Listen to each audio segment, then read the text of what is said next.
Saudara-saudariku dalam Tuhan Yesus Kristus, salam damai sejahtera berkah dalam kita belajar Alkitab lagi dengan tema seorang pekerja patut mendapat upahnya. Bahan dari Injil Lukas bab 10 ayat 1 sampai 9. Baik, sebelumnya mohon dibantu untuk subscribe, bagikan kepada teman-teman, dan like dari Tuhanlah Pertolonganku channel. Saudara-saudariku, kemudian daripada itu Tuhan menunjuk 70 murid yang lain, lalu mengutus mereka berdua-dua mendahulunya ke setiap kota dan tempat yang tidak dikunjunginya.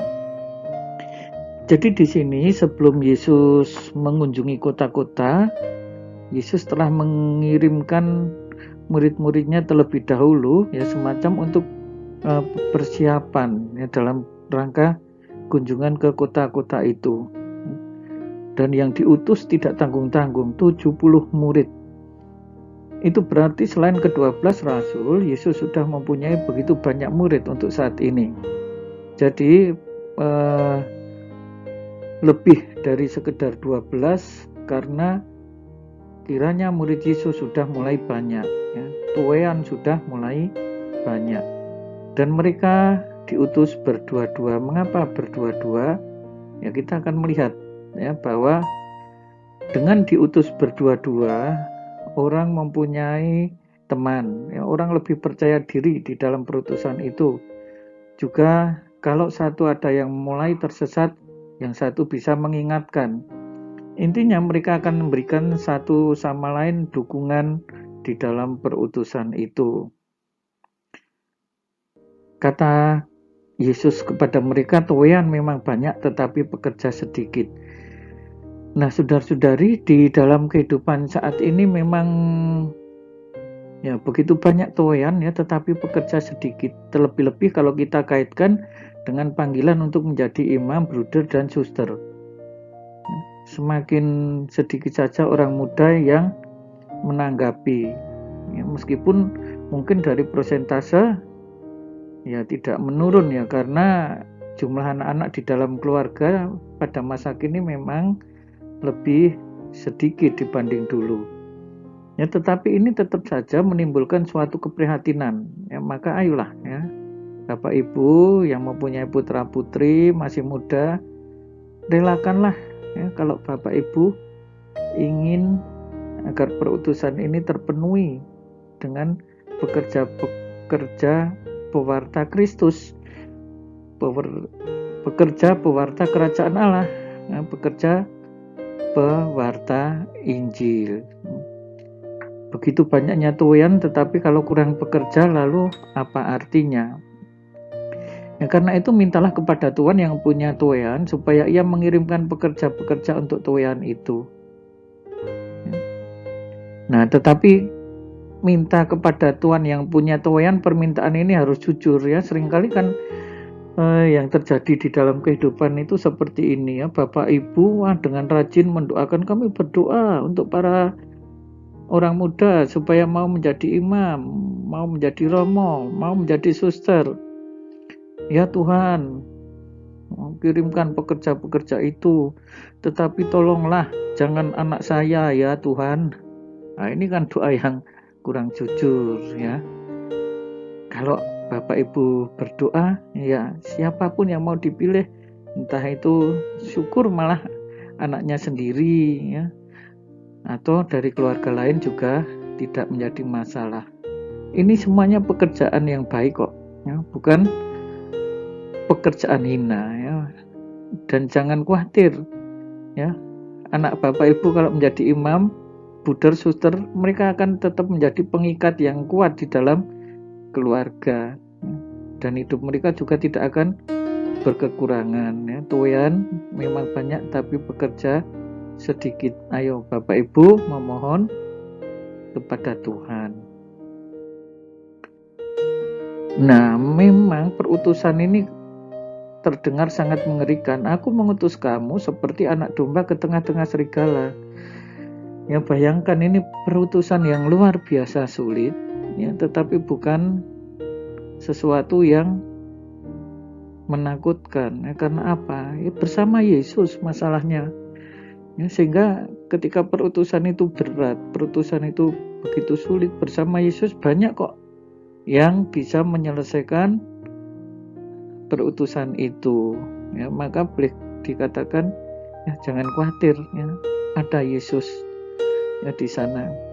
Ya, bahkan secara terang-terangan Yesus mengatakan jangan membawa pundi-pundi atau bekal atau kasut.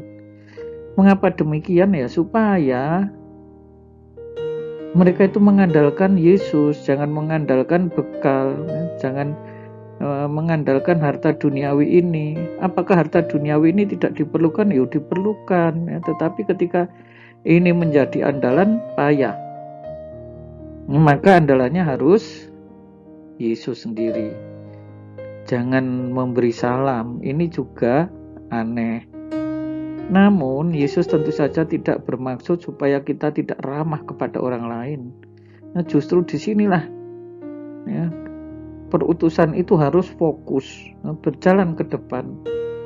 Selama dalam perjalanan itu harus fokus kepada Yesus, fokus kepada perutusan. Itu yang dimaksudnya.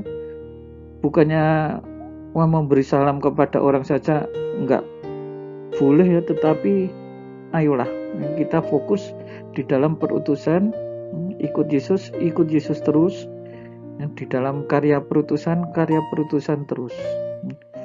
Jangan membelokkan motivasi. Itulah. Kalau kamu memasuki suatu rumah,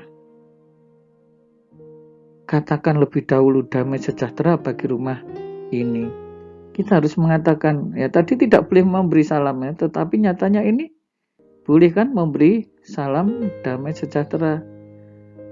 Loh, betapa menyejukkan ya ketika orang memasuki suatu rumah lalu mengatakan ya salam damai sejahtera. Wow, betapa orang yang mendapatkan salam itu menjadi sangat tenang, sangat sejuk, sangat adem hatinya.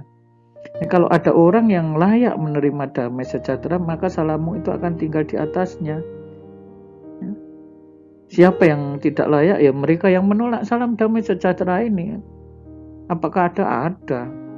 Diberi salam damai sejahtera, itu yang ngirim salam damai itu murid Yesus, tolak saja. Ya enggak apa-apa. Apa yang dikatakan oleh Yesus? Jika tidak, salammu itu kembali kepadamu. Ya, jadi jangan takut, salam itu akan kembali kepada kita. Salam itu justru akan menjadi milik kita. Damai sejahtera itu menjadi milik kita. Nah, saudara-saudariku yang terkasih di dalam Tuhan Yesus Kristus, Tuhan Yesus masih menegaskan lagi, makan dan minum apa yang diberikan orang kepadamu. Disinilah kita melihat sekarang ya jaminan yang diberikan oleh Yesus. Tadi tidak boleh membawa bekal, tidak boleh membawa uang, tidak boleh membawa kasut. Tetapi ternyata ada begitu banyak orang yang nantinya akan berbaik hati. Makan dan minum yang diberikan orang kepadamu, apakah ada? Banyak sekali.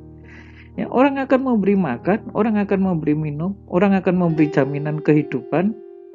Ya, maka jangan gelisah. Don't worry, be happy. Apa alasannya? Seorang pekerja patut mendapatkan upahnya. Ya, percayalah ya. Yesus sudah mengatur kehidupan itu berjalan sedemikian rupa. Nah, jangan berpindah-pindah rumah. Kalau kamu masuk dalam sebuah kota, kamu diterima di situ, makan apa yang dihidangkan kepadamu.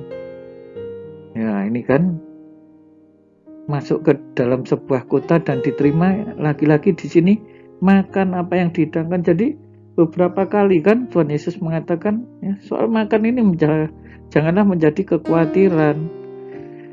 Nah, selain makan juga harus mau berkarya. Jangan cuma makan terus. Kalau jadi romo terus sana makan sini makan, gemuk gemuk tetapi tidak berkarya. Payah ini kayak gini ya, gemuk tetapi sehat dan berkarya. Karyanya apa? Sembuhkanlah orang sakit, Ada banyak orang yang sakit, tidak hanya sakit fisiknya saja ya. Ini memerlukan dokter yang mengurus jiwa-jiwa, menyembuhkan jiwa-jiwa. Dan katakanlah, ini perutusannya, kerajaan Allah sudah dekat padamu. Nah, kalau kerajaan Allah sudah dekat, ya hati itu akan dekat. Saudara-saudari yang terkasih, jangan khawatir ikut Yesus. Semua dijamin, ya, makan dijamin, tetapi juga berkarya juga dijamin oleh Yesus. Menyembuhkan orang, siapa lagi kalau kekuatannya tidak berasal dari Yesus. Mewartakan kerajaan Allah juga dari Yesus. Salam damai sejahtera, Tuhan Yesus memberkati. Berkah dalam. Jangan lupa subscribe dari Tuhanlah Pertolonganku channel. Pakai channel ya saudara-saudari, bagikan kepada teman-teman. Terima kasih. Saudara-saudari sekalian, pekerjaan saudara, aktivitas saudara, keluarga saudara dilindungi dan diberkati oleh Allah yang Maha Kuasa, Bapa dan Putera dan Roh Kudus. Amin.